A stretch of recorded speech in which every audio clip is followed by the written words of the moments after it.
Friends, this morning we hear one of the more haunting, mysterious, perhaps disturbing stories in the gospel. But as with many stories in Luke's gospel, and indeed Mark's gospel, where this story would have come from, we need to look beneath the literal to explore the symbolic value of the story. Jesus steps out of a boat into a foreign land, the country of the Gerasenes. It's a place on the other side, both literally and symbolically. This is Gentile territory, Roman territory, empire territory. And no sooner has Jesus arrived than he is met by a man in torment. Luke says the man is naked. He lives not in a house, but among the tombs, the place of the dead.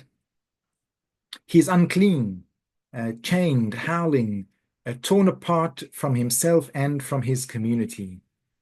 And Luke tells us that he has been this way for a long time. When Jesus asks his name, he replies, Legion, for we are many. The first thing to note is that legion is a loaded word, and we'll come back to it. A Roman legion was a military unit of several thousand armed soldiers, the very symbol of imperial occupation and power. And so here in the story is a man in a Roman-occupied land whose very self has been occupied. And when Jesus heals him, the demons, the legion, are cast into a herd of pigs. More symbolism for us to explore later. The pigs run into the lake and are drowned. The local economy takes a hit, and people, instead of rejoicing, are terrified, and they ask Jesus to leave. It's a strange story, but under the surface, it's full of wisdom for our time and also full of hope for our hearts. Some biblical scholars suggest that when Luke uses the word legion, it's no accident. It's a political word. And Luke wants us to hear Roman boots marching through the text. Judith Jones, an online commentator, makes some very interesting observations about the story of the Gerasene demoniac, especially when we remember that Luke's gospel was probably written around 80 to 90 AD, quite some time after Jesus actually lived. She notes that when the man confronts Jesus, Luke uses a Greek verb that he also uses elsewhere to describe armies meeting in battle.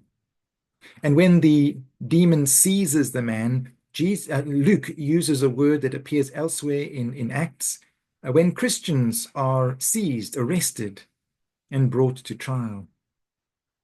In addition, the words Luke uses for chains, binding, and guarding, those are the same words that he uses again later on in Acts to describe how the disciples are chained, bound, guarded, and imprisoned.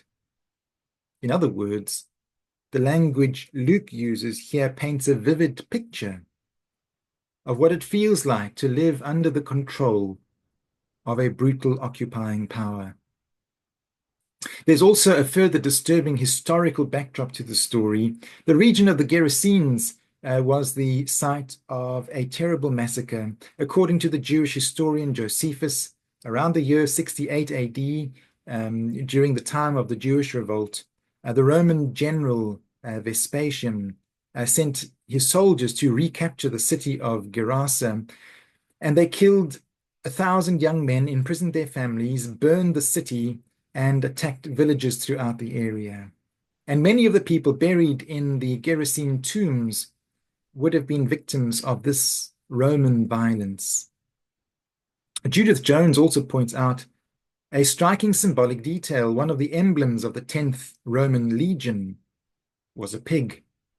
And this was the same legion that had also helped to destroy Jerusalem. They led the reconquest of Palestine and were later stationed in Jerusalem.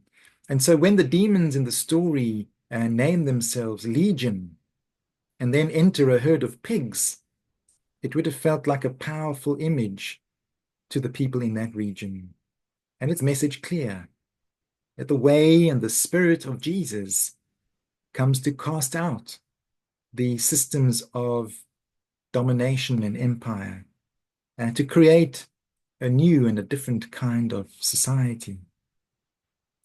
And so some scholars suggest that the man's suffering in the story isn't just personal, it's symbolic of what happens when people are crushed under systems of power and domination, when their identity is stripped, when they are robbed of voice and dignity. This man becomes a symbol of what occupation does to the soul, whether it's Roman military occupation in the first century or military occupation in the 21st century, or the soul-numbing forces of meaningless secular consumerism, systemic racism, war, or poverty. And yet in the story, Jesus does not turn away from this demon-possessed man who comes to meet him, as many of us would be inclined to do, to turn away from the dysfunctional people in our society. Jesus steps ashore. He sees the man and asks his name. And in that moment, Jesus does what the forces of empire never do. He seeks to restore the human being, not to control, not to manage him, not to exile him, but to heal him. In the story, this healing has consequences. The demons are sent into pigs, unclean animals to Jewish ears, but valuable assets in Gentile commerce. And when the pigs drown, the town suffers economic loss.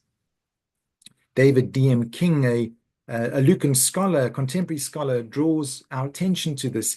He says that throughout Luke's gospel, the message of Jesus consistently challenges and disrupts our normal economic systems, not to punish people, but to declare that people are more important than profit. In today's passage, the healing of a human being comes at a cost. And the town doesn't want to pay it. They ask Jesus to leave.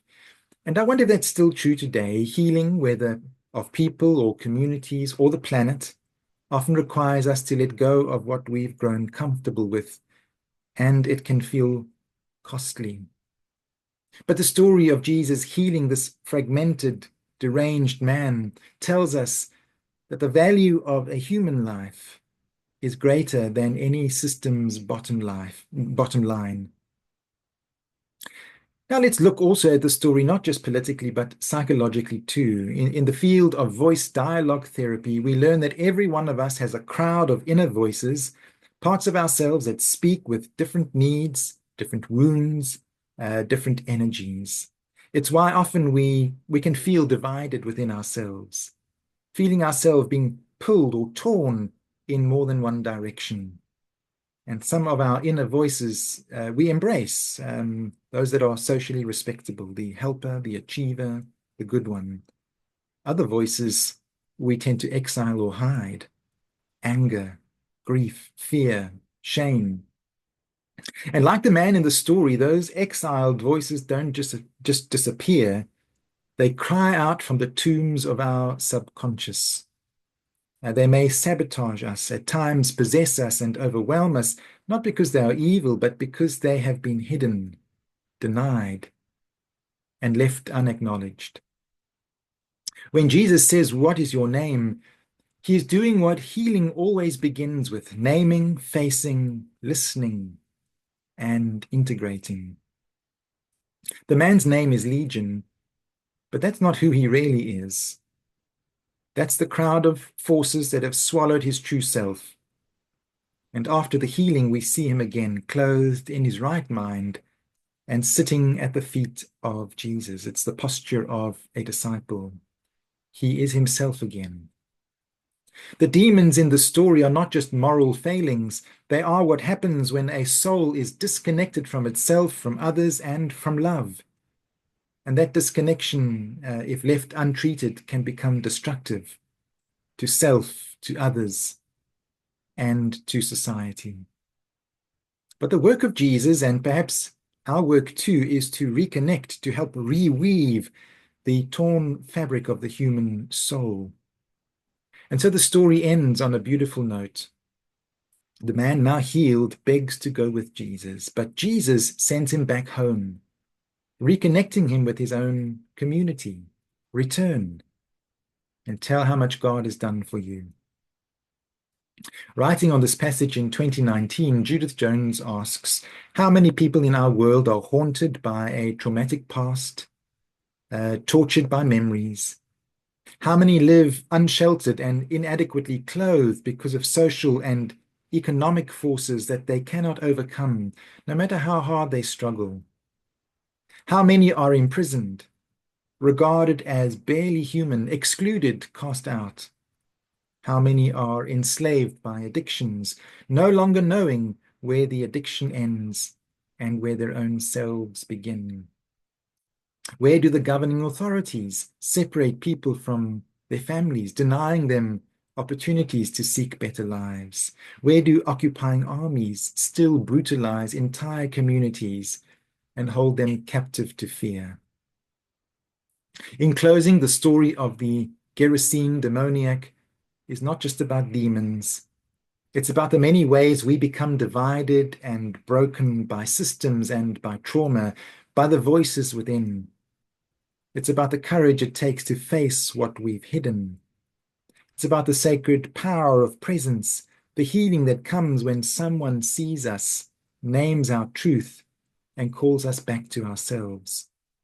It's about the reminder that the way of Jesus comes to challenge and cast out every power, whether internal or external, spiritual, social, or political, that prevents people from living fully and freely, flourishing as human beings created in God's image.